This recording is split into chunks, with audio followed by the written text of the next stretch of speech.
5 seconds to go.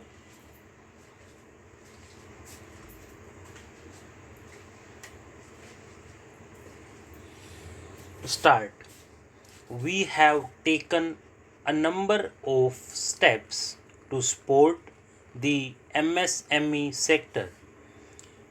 In this budget, I have provided rupees 15,700 crores to this sector, more than double of this year's budget estimates. More than 15,000 schools will be qualitatively strengthened to include all components of the national education policy. They shall emerge as exemplar schools in their regions, hand-holding and mentoring other schools to achieve the ideals of the policy. 100 new scenic schools will be set up in partnership with NGOs, private schools, states. In budget 2019-20, I had mentioned about the setting up of Higher Education Commission of India. We would be introducing legislation this year to implement the same.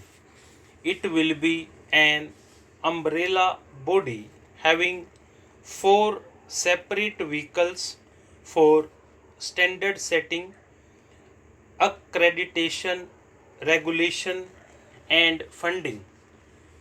Many of our cities have various research institutions, universities and colleges supported by the Government of India. Hyderabad, for example, has about 40 such major institutions. In 9 such cities, we will create formal umbrella structures so that these institutions can have better synergy while also retaining their internal autonomy. A glue grant will be set aside for this purpose. For accessible higher education in Ladakh, I propose to set up a central university in Leh. We have set ourselves a target of establishing 750 Eklavya model residential schools in our tribal areas.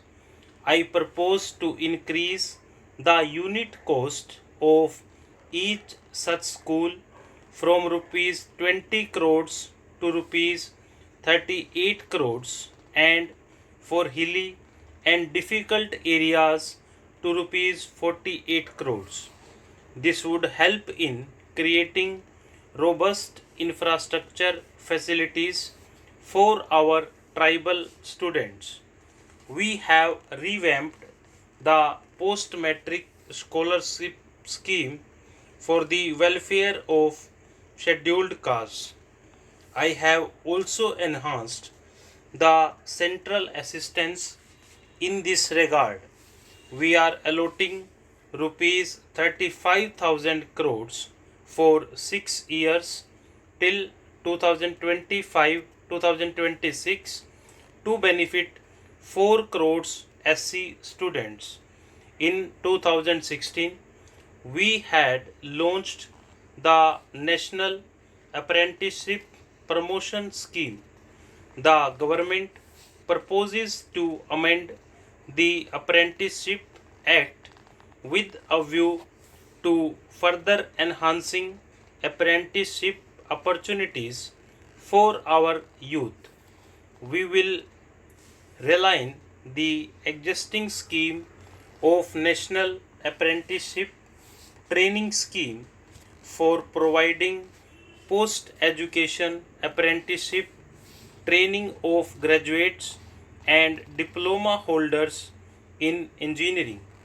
Over rupees 3000 crores will be provided for this purpose. An initiative is underway in partnership with the United Arab Emirates to benchmark skill qualifications, assessment, and certification, accompanied by the deployment of certified workforce. We also have a collaborative training inter-training program between India and Japan to facilitate transfer of Japanese industrial and vocational skills, technique and knowledge. We will take forward this initiative with many more countries. In my budget speech of July 2019, I had announced the National Research Foundation. We have now worked out the modalities, and the NRF outlay will be of rupees 50,000 crores over 5 years. It will ensure that the overall research ecosystem of the country is strengthened with focus on identified national priority thrust areas. There has been a manifold increase in digital payments in the recent past. To give a further boost to digital transactions, I earmark rupees 1500 crores for a proposed scheme that will provide financial incentive to promote digital modes of payment. We will undertake a new initiative, National Language Translation Mission. This will enable the wealth of governance and policy related knowledge on the internet being made available in major Indian languages.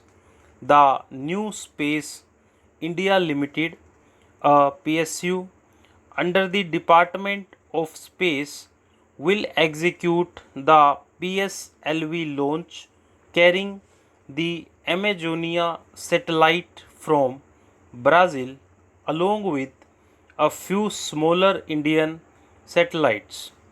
As part of the Gaganyaan mission activities, 4 Indian astronauts are being trained on generic space flight aspects in Russia. The first unmanned launch is slated for December 2021.